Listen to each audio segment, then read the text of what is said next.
Number 1 वास्तविक संख्याएं, number 2 बहुपद, नंबर 3 दो चर वाले रैखिक समीकरण युग्म, नंबर 4 दो घात समीकरण, नंबर 5 त्रिभुज, नंबर 6 निर्देशांक ज्यामिति, नंबर 7 त्रिकोणमिति का परिचय, नंबर 8 त्रिकोणमिति के अनुप्रयोग, नंबर 9 वृत्त, नंबर 10 वृत्तों से संबंधित क्षेत्रफल, नंबर 11 पृष्ठीय क्षेत्रफल तथा आयतन, नंबर 12 सांख्यिकी,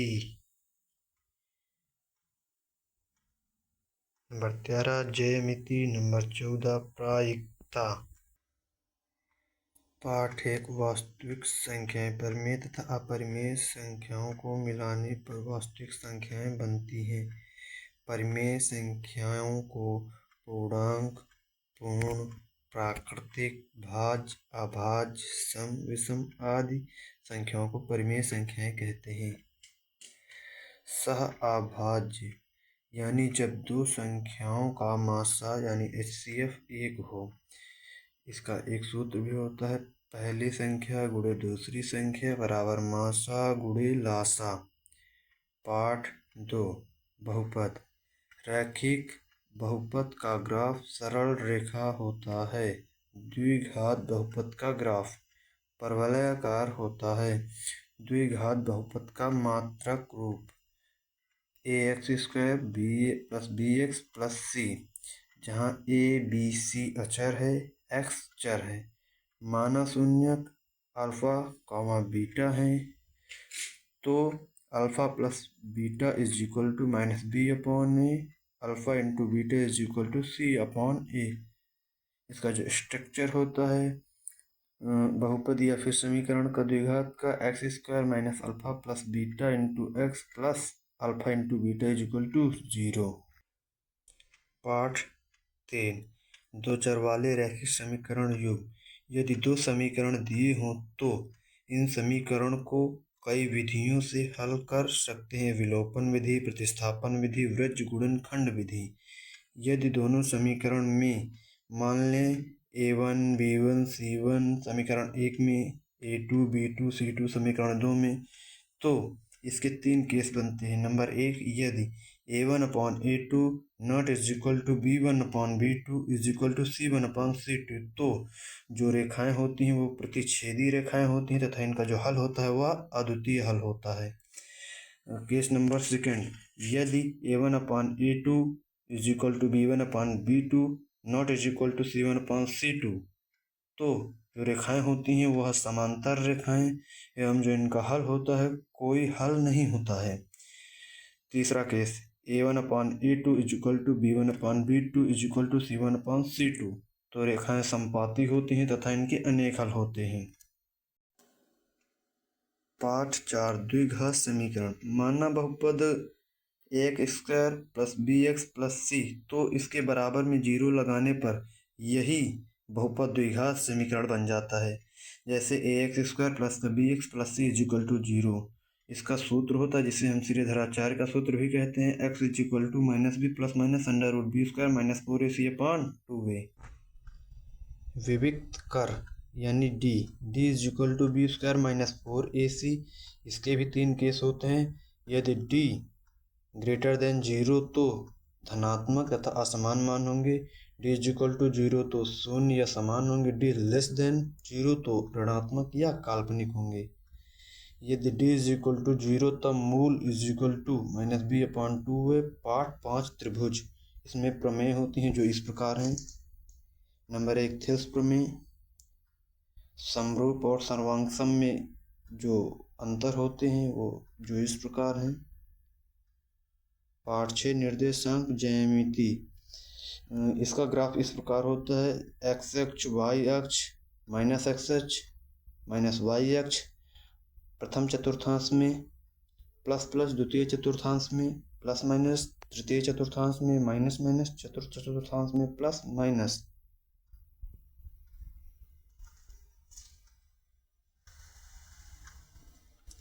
अगर हम मान लें कि जो बिंदु दिए हैं वो 3,5 है, तो 3 को x यानी भुज, 5 को y यानी कोटि। अब दो बिंदुओं के बीच की दूरी का जो सूत्र होता है वह under root x2 minus x1 का whole square plus y2 minus y1 का होल स्क्वायर। मूल बिंदु से जो दूरी का सूत्र होता है वह under root x square plus y square. विभाजन सूत्र के दो फॉर्मूले यानी x बार बराबर m into x2 plus n into x1 upon m plus n, y bar बराबर m into y2 plus n into y1 upon m plus n। मध्य बिंदु के निर्देशांक का जो सूत्र होता है x is equal to x1 plus x2 upon 2, y is equal to y1 plus y2 upon 2। पाठ 7 त्रिकोणमिति का परिचय। इसमें एक त्रिभुज होता है जिसे हम समकोण त्रिभुज कहते हैं।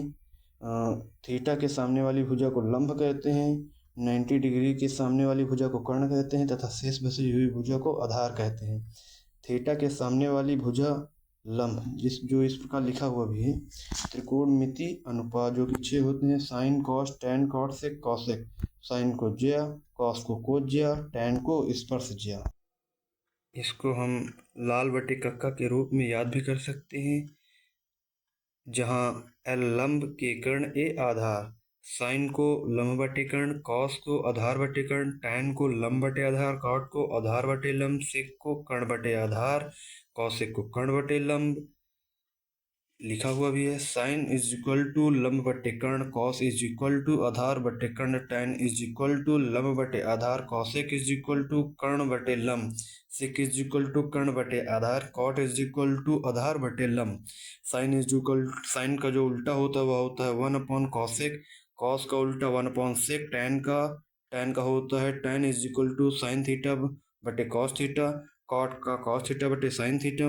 और इसके 3 सूत्र और होते हैं, sine square theta plus cos square theta बराबर 1, sec square theta minus tan square 1/2, 45 का 1 अंडर रूट 2, 60 का अंडर रूट 3/2, 90 का 1, साइन का उल्टा कॉस में, टैन का उल्टा कॉट में, सेक का उल्टा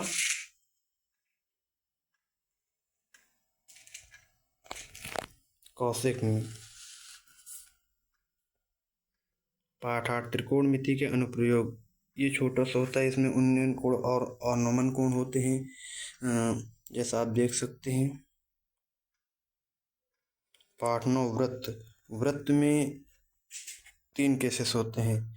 जब रेखा वृत्त को 2 बिंदुओं पर काटती है तो उसे प्रतिच्छेदी रेखा कहते हैं, और जब रेखा वृत्त के परिधि को एक बिंदु पर टच करती है तो उसे स्पर्श रेखा कहते हैं, और जब रेखा वृत्त के बाहर होती है तो उसे हम अप्रतिच्छेदी रेखा कहते हैं। और किसी वृत्त की परिधि पर अनंत स्पर्श रेखाएं खींची जा सकती हैं। वृत्त की त्रिज्या वृत्त पर स्पर्श रेखा पर लंब होती है। वृत्त के बाह्य बिंदु से खींची जा सकने वाले 2 जो स्पर्श रेखाएं होती हैं वह बराबर होती हैं। पाठ 10 वृत्तों से संबंधित क्षेत्रफल।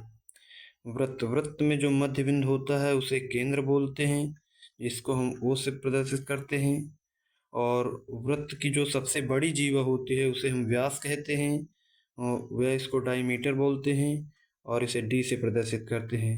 व्यास के आधी को त्रिज्या बोलते हैं, जिसे हम रेडियस बोलते हैं और इसे R से प्रदर्शित करते हैं।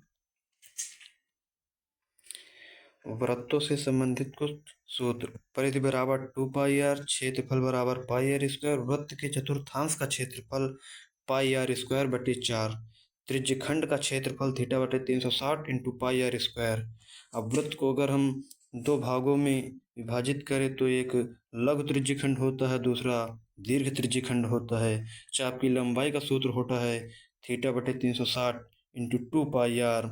लघु वृत्तखंड का क्षेत्रफल त्रिज्यखंड का क्षेत्रफल माइनस त्रिभुज का क्षेत्रफल, दीर्घ वृत्तखंड का क्षेत्रफल इज इक्वल टू वृत्त का क्षेत्रफल माइनस लघु वृत्तखंड का क्षेत्रफल। समकोण त्रिभुज का क्षेत्रफल इज इक्वल टू 1/2 आधार गुणे ऊंचाई, समबाहु त्रिभुज का क्षेत्रफल is equal to under root 3/4 into भुजा स्क्वायर। पाठ 12 पृष्ठीय क्षेत्रफल तथा आयतन। इसमें कई सारे सूत्र, जैसे वर्ग का परिमाप 4 गुणे भुजा, वर्ग का क्षेत्रफल भुजा स्क्वायर, आयत का परिमाप 2 गुणे लंबाई प्लस चौड़ाई, आयत का क्षेत्रफल लंबाई गुणे चौड़ाई, घन का आयतन भुजा क्यूब, घन का क्षेत्रफल 6 गुणे भुजा स्क्वायर, घन का विकर्ण ए इंटू अंडर रूट 3 घन का पार्श्व पृष्ठीय क्षेत्रफल 2 गुणे लंबाई प्लस चौड़ाई इंटू ऊंचाई। घनाभ का पार्श्व पृष्ठीय क्षेत्रफल 4 गुणे भुजा स्क्वायर। घनाभ का आयतन जो होता है L into B into H. घन का क्षेत्रफल 2 times of L into B plus B into H plus H into L. घनाभ का विकर्ण जो होता है under root L square plus B square plus H square. गोले का आयतन 4/3 पाई आर क्यूब। गोले का पृष्ठीय क्षेत्रफल पाई आर स्क्वायर। अर्धगोले का आयतन 2/3 पाई आर क्यूब। अर्धगोले का वक्र पृष्ठीय क्षेत्रफल 2 पाई आर स्क्वायर। अर्धगोले का पृष्ठीय क्षेत्रफल 3 पाई आर स्क्वायर। बेलन का आयतन पाई are square H.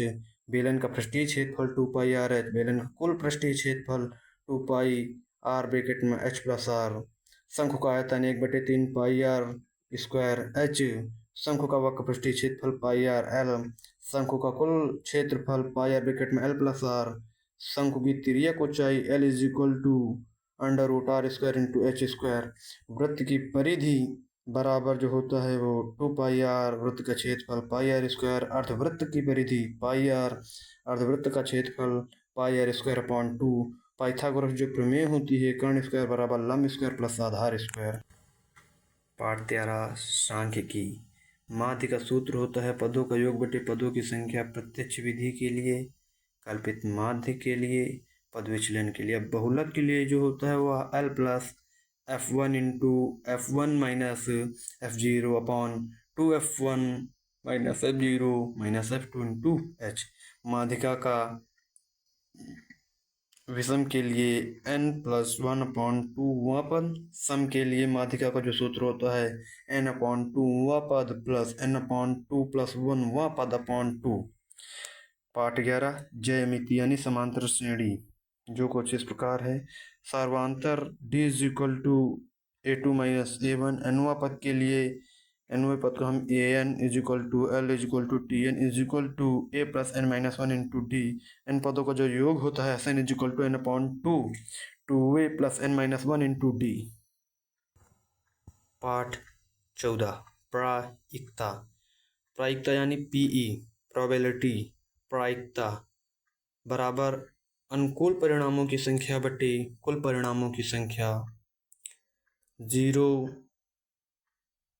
PE A। Note: प्रायिकता का मान सदैव 1 से कम व 0 से अधिक होता है या फिर इनके बराबर होता है।